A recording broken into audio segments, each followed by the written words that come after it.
Actually, just cook some white rice. I mean, pretty much everybody know how to do white rice, but I'm just going to show you a secret way. A lot of people say, you know, how do you get the rice? How do you get the rice shelly? How do you get the rice tasting good? You know, how do you get that nice white rice? So I'm going to show you my little secret way of doing it.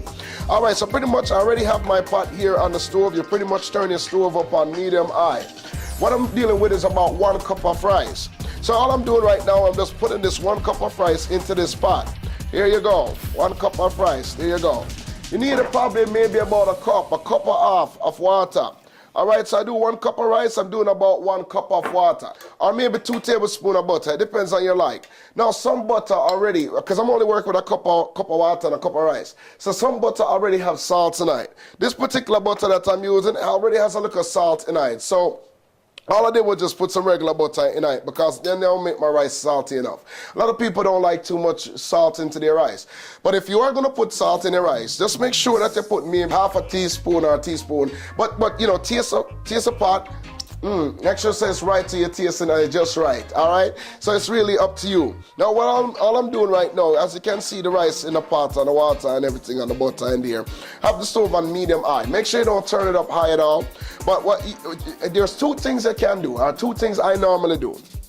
To test to make sure you have enough water, again, just make sure that the water come up maybe just, you know, a half an inch or a quarter of a way on your finger and make sure, okay, it's not too much water, you're able to touch the rice grain.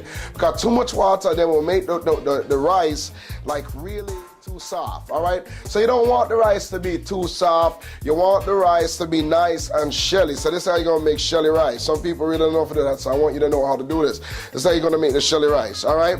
So when this is cooked, you either could put the cover on it or you can leave the cover off if you don't sure, you know, that if you're gonna get a shelly rice or not. If you wanna make sure you're gonna get a shelly rice, leave off the cover until the water cook down, then the rice start to show, and then once the rice starts to show, then you put the cover on the pot and you turn the rice down low and you just make it steam, you know. All right, now that the rice is pretty much cooked, as you can see, you could take a fork and you can literally dig up the rice, make sure the rice is that. You see how it look nice and shelly? That's just the way that you want it. So now the rice is done. Don't forget 1 cup of water for 1 cup of rice. That's the best way to do it.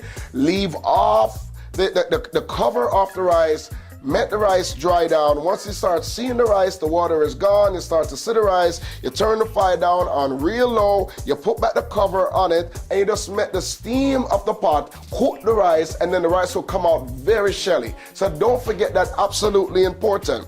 So pretty much now what I'm gonna do, I'm just gonna simply put some rice on the side of my oxtail dish.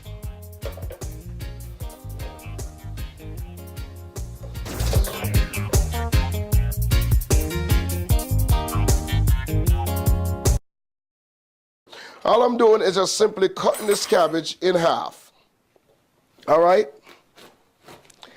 Now I got the stove down on medium. I'm just waiting for it to get hot. Cabbage is one of the things that it's very easy to cook. It's not hard to cook at all. All right. So once you get the cabbage, don't forget cabbage, you can get cabbage from anywhere. But pretty much as you can see what I'm doing now, I'm just simply cutting up my cabbage, getting it ready. My pot is heating up, it's getting ready as well. All right, I got it on medium low, so that works just fine. All right, this cabbage here is done. All right, I'm just gonna put it aside. All right, so the sweet red pepper, get some sweet red pepper. I'm gonna just show you how to use the basic stuff that we have here on the table, basic stuff that you use to season your pot for make a nice vegetable dish that actually go with your meal, all right?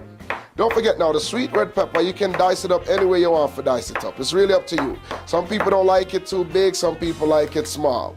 All right, so I have the diced sweet pepper. My pot is still warming up. What you want to do as well is get some butter, all right? Make sure you get some butter. Now, I got some butter here. Now that my pot is drying out, I'm just going to simply put some butter in the pot, all right?